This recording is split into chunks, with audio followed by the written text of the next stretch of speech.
The next topic is charity or donation.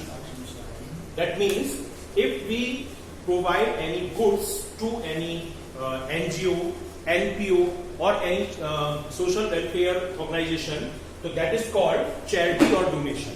Means अगर हम कोई अपना goods free of cost किसी NPO को, NGO को या NPO मतलब जो ऐसे ऑर्गेनाइजेशन है जो प्रॉफिट मेकिंग नहीं है, तो उन लोगों को देते हैं ऐसे दान की फॉर्म में, तो वो चैरिटी या डोनेशन कहलाता है. आप फ्री ऑफ कॉस्ट दे रहे हैं कौन सा गुड जो आपने कभी परचेज किया था पे करने के लिए, तो ये आपके लिए क्या हुआ? That is called loss. ठीक है. सपोज एग्जांपल लीजिए, goods of 2000 given as charity. Means 2000 rupees का गुड्स हमने चैरिटी की फॉर्म में दे दिया. तो अब देखिए इसमें दो चीजों का इन्वॉल्वमेंट है, एक तो चैरिटी का, ठीक है, और दूसरा गुड्स का. और गुड्स ये आप सेल तो कर नहीं रहे, तो सेल तो रिकॉर्ड नहीं करेंगे, तो आप इसको किस नेम से रिकॉर्ड करेंगे? परचेज के नेम से. क्योंकि ये गुड्स कौन सा है? ये गुड्स वो गुड्स है जो आपने परचेज किया था, लेकिन अब आप उसको फ्री ऑफ कॉस्ट प्रोवाइड कर रहे हैं एज ए चैरिटी. चैरिटी आप दे रहे हैं, तो चैरिटी तरीके से क्या हुआ? आपके लिए लॉस हुआ. लॉसेस नॉमिनल अकाउंट में आते हैं और losses are debited. Loss debit होते हैं. गुड्स आप इसे प्रोवाइड कर रहे हैं, दे रहे हैं, तो एक तरीके से आप उसको रियल की तरह ट्रीट करिए. रियल में गोज आउट, जो चीज आपके पास से जाती है वो क्रेडिट होती है. मीन्स गुड्स आपके पास से जा रहा है क्रेडिट, और गुड्स को किस नेम से लिखेंगे? परचेज. वैसे परचेज नॉमिनल अकाउंट में टैग होता है, लेकिन जब गुड्स की कैटेगरी में आ रहा है तो उस कैटेगरी में इसको रियल की तरह ट्रीट करेंगे. तो इसकी रिकॉर्डिंग किस वे में होगी? इसकी रिकॉर्डिंग आप करेंगे, डेट आप यहां मेंशन कर देंगे. डेबिट क्या है? चैरिटी, और क्रेडिट क्या है? गुड्स. That means purchase. तो एंट्री हो जाएगी चैरिटी अकाउंट डेबिट टू क्या गया आपके पास से? Goods. That is called purchase. To purchase account. और नरेशन में आप क्या मेंशन करेंगे? Being goods given as charity. कितने गुड्स दिया आपने? 2000 रुपीज का. ठीक है. अब सपोज कीजिए goods of 2000 given as charity and cash of 1000 also given as charity. यानी अब आपने गुड्स भी दिया और आपने कैश भी प्रोवाइड किया. सेम चैरिटी आप कर रहे हैं, लेकिन अब आपके पास से गुड्स के साथ साथ कैश भी जा रहा है. कैश होता है रियल, और रियल आपके पास से जा रहा है, तो गोज आउट मीन्स क्रेडिट. तो क्रेडिट में आपके दो ट्रांजेक्शन हो गए. अगर कैश भी कर रहे हैं तो चैरिटी तो आपका डेबिट में आएगा क्योंकि लॉस है. तो चैरिटी अकाउंट डेबिट, एक आपके पास से कैश जा रहा है तो टू कैश, और गुड्स जा रहा है तो टू परचेज अकाउंट. तो अगर आप गुड्स और कैश दोनों करते हैं तब उस केस में आप ये एंट्री पास करेंगे. तो ये कैश आपने दिया कितने अमाउंट का? 1000 का. गुड्स आपने दिया 2000 का. टोटल चैरिटी कितनी हो गई? 3000 रुपीज. तो ये उस केस में रिकॉर्ड किया जाएगा जब आपके दोनों ही चीजें यूज हो रही होंगी, मीन्स कैश भी और गुड्स भी.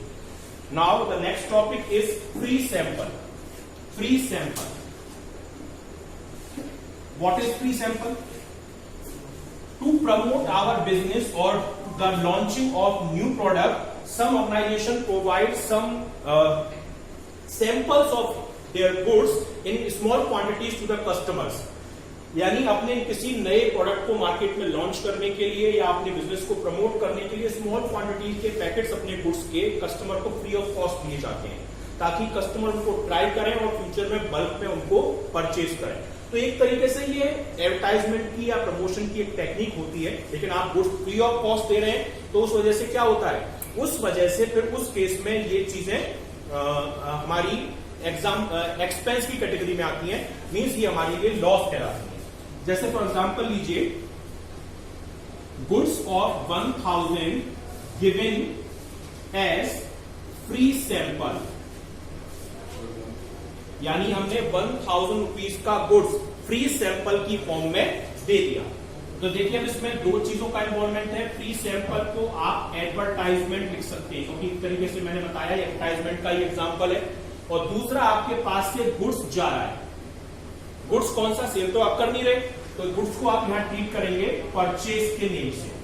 तो एडवर्टाइजमेंट एक तरीके से गुड्स जा रहा है, आपके लिए लॉस है, लॉस आते हैं नॉमिनल अकाउंट में, नॉमिनल अकाउंट, और अकॉर्डिंग टू एक्सपेंस और लॉसेस डेबिटेड।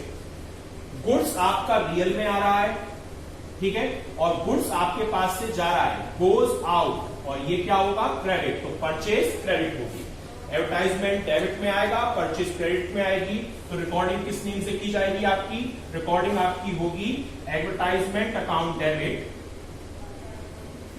टू, क्या जा रहा है, गुड्स। गुड्स किस नाम से होगा, परचेज के नेम से। तो advertisement account debit to purchase. आप चाहे तो यहाँ पे फ्री सैंपल भी रिकॉर्ड कर सकते हैं, free sample debit to purchase account, और being goods given as free sample, और ये आप रिकॉर्ड करेंगे कितने गुड्स आपने प्रोवाइड किया, 1000 का। तो 1000 रुपीज का आप यहां पर ट्रीटमेंट करेंगे, 1000 रुपीज आप इसको रिकॉर्ड करेंगे।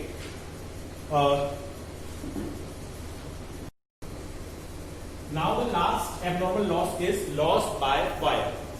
Loss by fire means कि आपके गोडाउन या आपकी किसी शॉप में अनफॉर्चुनेटली आग लग जाती है और आपका गुड्स उसमें डिस्ट्रॉय हो जाता है।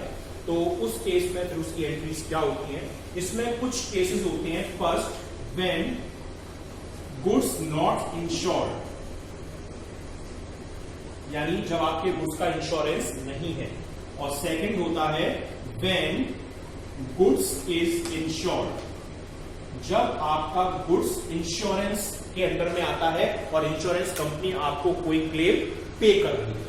तो फर्स्ट केस हम देखते हैं जब गुड्स का इंश्योरेंस नहीं है। तो एग्जांपल है goods destroy by fire of 10,000 and there is no insurance, यानी आपके 10,000 का गुड्स डिस्ट्रॉय हो जाता है आग लगने की वजह से, लेकिन उसका कोई भी इंश्योरेंस नहीं है। तो देखिए इसमें दो कैटेगरी है। एक तो पहला लॉस हो रहा है, तो हम कहेंगे डिस्ट्रॉय बाय फायर लिखेंगे उसे हम, क्योंकि आपको एक तरीके से लॉस हो रहा है। और लॉसेस क्या होते हैं, नॉमिनल में आते हैं, और नॉमिनल में लॉसेस क्या होते हैं, डेबिट। तो दूसरा लॉस किस चीज का हो रहा है, गुड्स का, और गुड्स सेम यहां पर क्या कहलाएगी, परचेज, क्योंकि आपने गुड्स सेल तो किया नहीं है। गुड्स आता है रियल अकाउंट में, आपके पास बिजनेस से गुड्स जा रहा है, गोइंग आउट यानी क्रेडिटेड। तो जब आप एंट्री पास करेंगे तो उसकी एंट्री क्या पास होगी, मैं आपको लिख दे रहा हूं, डेट डाल देंगे, यहां लिखेंगे goods destroy by fire account debit, और टू परचेज अकाउंट,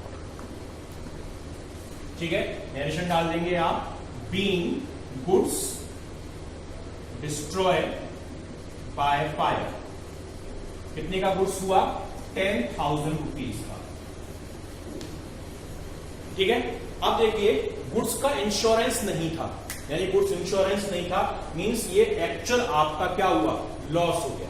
और लॉस के केस में क्या होता है, जितने भी लॉसेज होते हैं वो P&L अकाउंट में ट्रांसफर करने होते हैं। तो आपको एक एंट्री और पास करनी होगी इसकी, वो हो जाएगी P&L account debit, P&L that means profit and loss account, P&L account debit to goods loss by fire, और पूरा 10,000 रुपीज आप यहां पर रिकॉर्ड करें। तो ये तब की एंट्री है जब गुड्स का कोई भी इंश्योरेंस नहीं होता है। अब सेकंड केस लेते हैं हम। सेकंड केस में जब गुड्स का इंश्योरेंस होता है तो उस केस में आप क्या इसकी डीलिंग करेंगे, तो इसका आप देख लीजिए। सेकंड केस में है goods destroy by fire of 10,000 and it was insured and insurance company paid 60% loss, या compensate 60% loss। 10,000 का गुड्स चला लेकिन इंश्योर था वो, और उसमें 60% अमाउंट का हमें रिकवर हो जाएगा। तो देखिए सेम वही ट्रीटमेंट है, एक तो गुड्स लॉस बाय फायर पहली एंट्री तो वही होगी आपकी गुड्स डिस्ट्रॉय, और दूसरा क्या आपका इन्वॉल्व है, गुड्स दैट इज परचेज।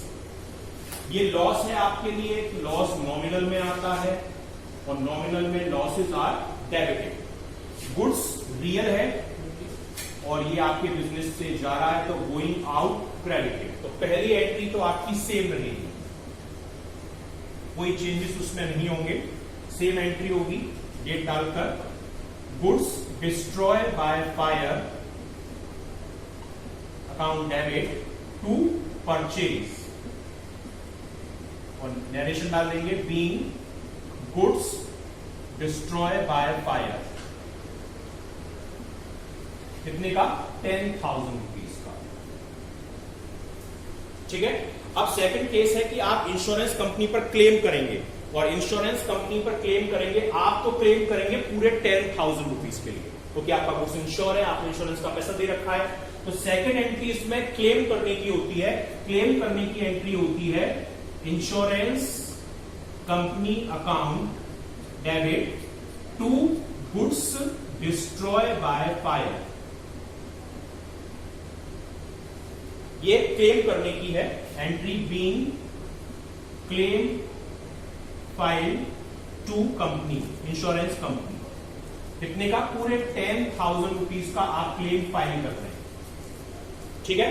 अब देखिए 10,000 का गुड्स डिस्ट्रॉय हुआ था, जिसमें 60% मीन 6,000 ही वो पे करेगी, तो फिर भी हमें कितना लॉस होगा, 4,000 रुपीज का लॉस हो जाएगा। 10,000 का गुड्स डिस्ट्रॉय हुआ, 6,000 रुपीज का लॉस को कंपनसेट कर रही है, तो 4,000 रुपीज हमें क्या हो जाएंगे, रिसीव लॉस बियर करना पड़ेगा।